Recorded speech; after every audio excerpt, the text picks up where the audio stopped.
Welcome back to the Frosty four-wheeler off-road recovery channel. We're here again showcasing the White Whale 2.0 build. This week, week 2, we're here to cut stuff off.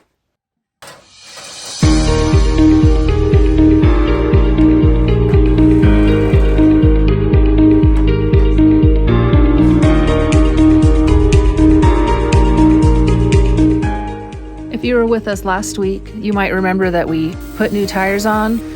We started the exhaust collector, we removed the old bed, we installed a new winch line, and we also made some dog leashes.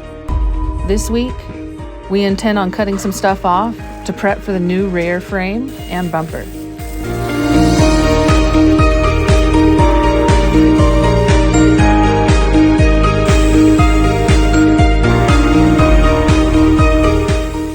One of my projects was to clean, seal, and restore the cab. We really love this cab, and we spend a lot of our time during the day and night in this cab. When we're not at home, we're in this cab. There were air leaks, fumes coming in, there were rusty spots, the fuel cell was right behind the seat, but it really was our happy place regardless, so you'll know that we'll love the cab even more once we restore it and clean it. We also have had Maple in this cab since day one. And her little safe space is about to get a lot safer. Alex and I are gonna have bucket seats with seat belts, and she's gonna have her own little spot with her own little seat belt. So stay tuned for that, but back to the build for now. This is Alex's window before, and he had to use 2 hands to open and close it to pull the window up or down. We ordered the parts that we needed from CJ Pony Parts, and here's after. Now he can roll his window up or down, even during a storm, without taking his hands off the wheel.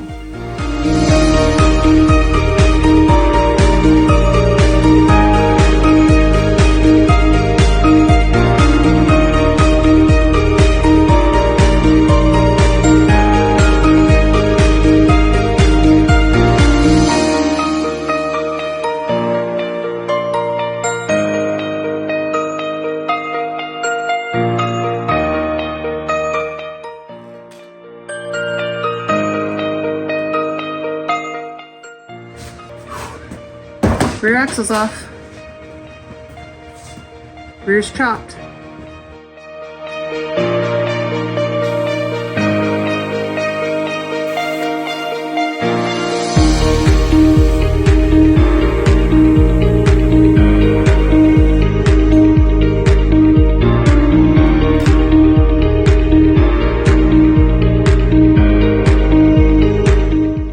While the guys were working hard on the leaf spring delete, I was down playing fetch with Maple in the yard, and she ran straight into the yard art that we set down last week. Remember the old bed that I said is going to be a garden bed? Well, she broke out her front teeth on it. I had to drive 7.5 hours north just to take her to her vet, just to get those 2 teeth extracted as an emergency situation. And we owe a big shout out to Bishop Vet and Mammoth Lakes for taking such great care of us and getting us right in.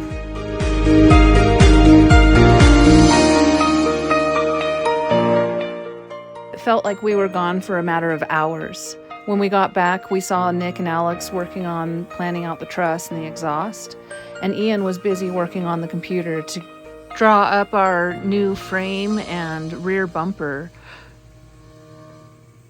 At this point in the build, everyone's really enthusiastic, really into their projects, and really wants to show off their skills. As you can see by the tools being used here, the Wheel Every Weekend shop isn't some big fancy shop, but they're a great shop at getting what they want done in the time amount allowed with what they do have.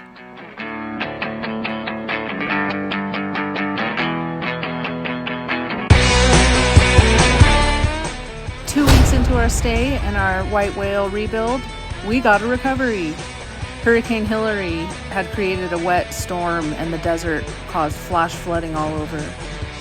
Got a recovery while we're down here. Mazda CX-5 caught in flash flood. This customer is very lucky to be alive. She was washed away from her vehicle, suffering from her own serious injuries, and was rescued by other campers in the area. Her vehicle was washed down without her into a ravine, and it was completely totaled. We were hired to get the vehicle onto a trailer and take it back to the customer's house so they can finish their insurance claim. Our first priority was to pull the car out of its hole. Now, we don't normally use the hooks on the front to pull from. We know these are tie-down hooks, but we decided to give it a try anyways because we thought we just need to pivot it. As you can see in the video there, it did rip out, and we decided to hook on straight to the wheel after that. When we hooked onto the wheel and gave it a pull, we debeaded the tire. But at least it pivoted the vehicle enough for us to move around the tires and get the Mazda onto the trailer. A little bit more, yep. Might have just been a bump. There you go.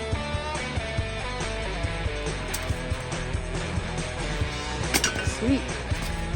Much better.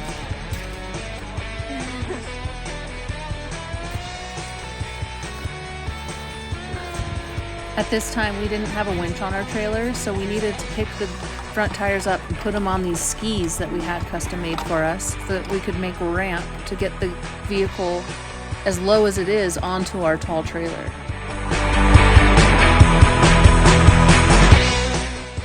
We are now live.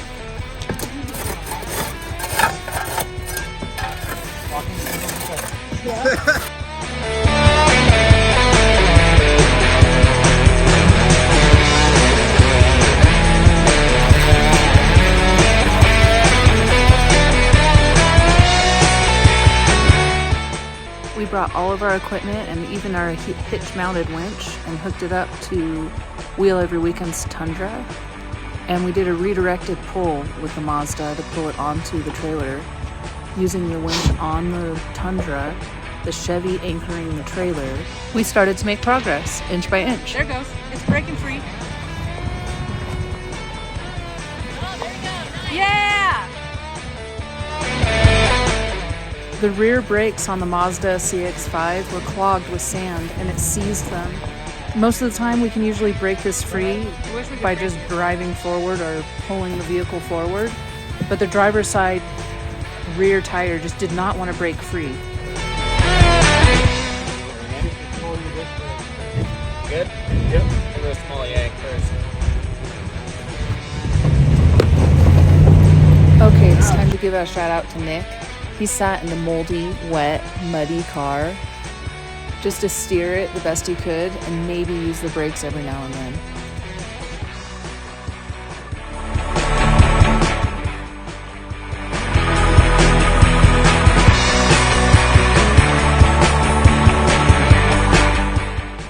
Awesome, it's working though.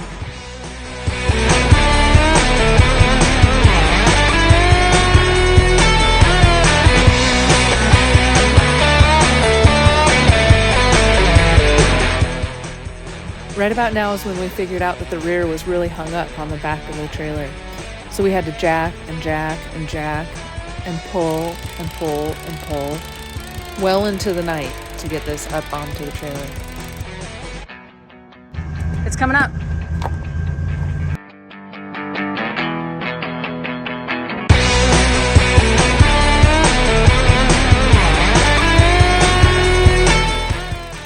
Yes.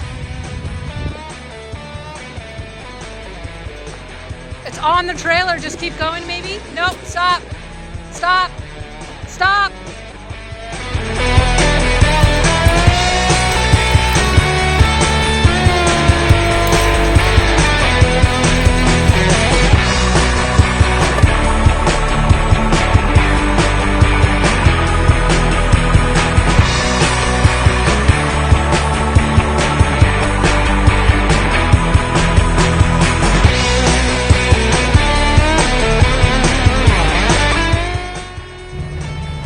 Yeah. Yeah. Stop.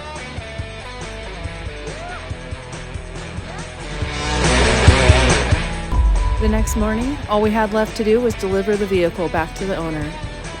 Let us know in the comments if you like this format about our recoveries.